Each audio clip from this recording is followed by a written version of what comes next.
Hello there everyone, and welcome to another edition of Lydia's Crafty Corner with me, Lydia, in my Crafty Corner. So today we're going to be doing a ink blackout technique.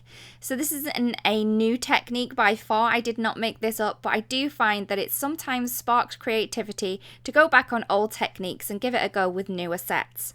So today I'm going to be starting with a panel. You don't have to do it onto a panel, you could do this onto a card base if you wanted to, but I find it's easier to do it this way. So my panel is 4 1/4 by 5 1/2, and all I'm going to do is I'm going to mask off an area that I'm going to be doing my technique into. You could do a full panel if you wanted to, but I just wanted to keep it encased into this small panel here. So I'm starting off by blending in a rainbow.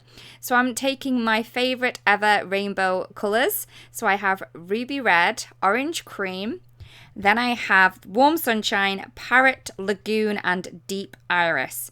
So I'm doing this in a rainbow way. So I started off with the red and I went across to the orange cream, but then I'm going backwards because I didn't want the red to start on the end. I know it sounds a bit strange, but I do find that mixing the rainbow up a little bit does give it a little bit of a different look.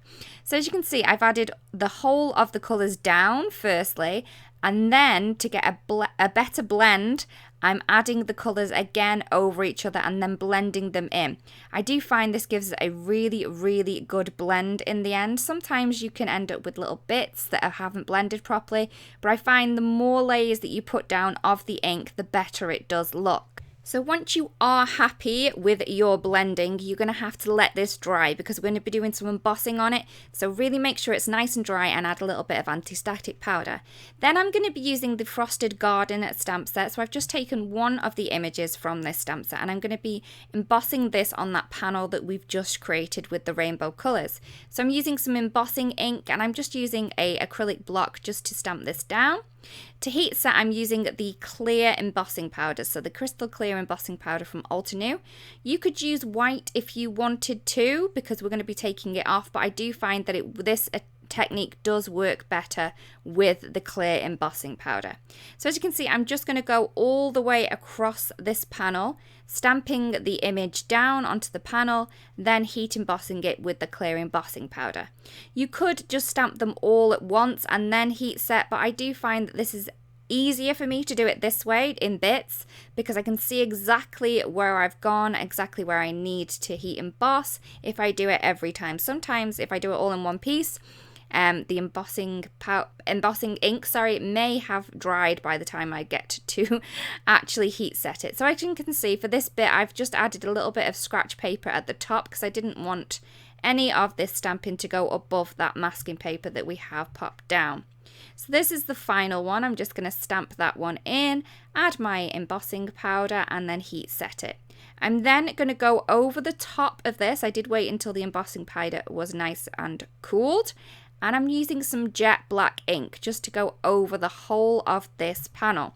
So I do recommend using the jet black rather than the permanent black for this because you don't want it to stick in any way to that embossing powder. You do want a nice water-based ink for this technique here. So I'm just going over it and I'm adding quite a lot of this down. Again, you are going to want to make sure this is nice and dry before you do anything else with it, and maybe heat set it a little bit. Or you could do what I'm going to do in a little bit, and I'm going to use a iron.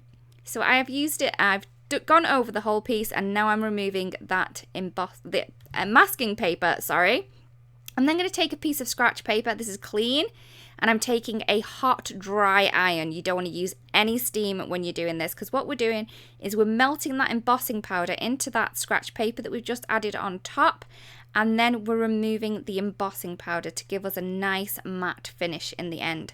So you're going to want to do this a couple of times till no embossing powder is left on the piece that we've just done and it's all stuck to that scratch paper.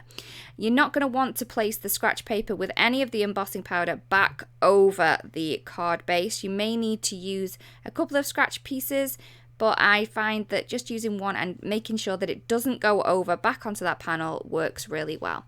So I did in fact do this 3 times and then all the embossing powder was gone and I'm left with a nice matte piece of cardstock again. So I wanted to mix this up a little bit. I wanted to add a little bit more detail. So I'm going to add in some of those flowers again just overhanging where they were. So I've placed this where I've originally stamped it, and then I've added some masking paper over the panel because I don't want to ink over that panel again. So I'm using the jet black ink. I wanted to use the same ink that I used for the blackout technique, and I'm stamping this down. So it's going to give me like a continuous look of the flowers on the rainbow and then the flowers up. So I didn't actually place my masking paper in the right place. You need to place it a little bit further down the panel to give you a complete look when stamping the image. So I did correct that, and because I was using my Misty, it was really easy. So as you can see, I've popped that back into place again. I'm adding the masking tape into position. Again, I'm leaving a little bit of a border either side of the panel so I can stamp directly over it. So I'm just going to ink that up. Again, this is the jet black ink from Altenew, and I'm just going to ink that up and stamp that over. So I've got bits overhanging now. So this is continuous from the black ink through to the rainbow blackout and then again to the black ink, which I think is a really striking look. So I've done this again and again until I've gone over all the pieces that were overhanging the panel, but there are a couple that weren't. So I'm going to add in those by myself, by eye, because it's an easier way to do it. So I'm just using a acrylic block because I do find it's easier if I can twist and turn it. And I find this is easier, and I do like doing this. I love creating backgrounds that all jigsaw into each other. Again, this is the jet black ink, and I'm just going to stamp that down, and I'm going to do that a number of times till I've got that little panel at the bottom covered with these beautiful flowers. I'm not going to worry about the top part. I'm just going to have a little bit of flowers overhanging the panel on the top and all of them overhanging on the bottom. So it's going to give a different look. You could continue all the way up the card panel if you wanted to, but I just left it as it was. Once I've finished, I'm just going to remove that paper. I'm then going to stamp a sentiment onto my panel. I'm using some embossing ink, and I'm using one of the sentiments from the Frosted Garden set. I'm just going to ink this, heat set this, this time with some pure white. So this is going to give a really great contrast on that rainbow and black panel. So I'm just going to heat set this with my heat tool. I do recommend that you do let this heat up before you do any embossing with it. As I use a lot of heat on this card, it was warped a little, so I'm adding this onto a card base using some really strong adhesive. And there is the card complete. I really do hope that you like this technique and that you do give it a go. Please let me know if you've already done this and show us what you've already made. That would be great. Again, thank you so much for watching. We really do hope that you've enjoyed the video. If you want to watch any more videos, we do have a couple more here for your perusal at your leisure. If you don't want to miss out on any videos that we do upload to our YouTube channel, it would be great if you do subscribe. Again, thank you so much for watching, and I'll see you again really, really soon. Bye-bye.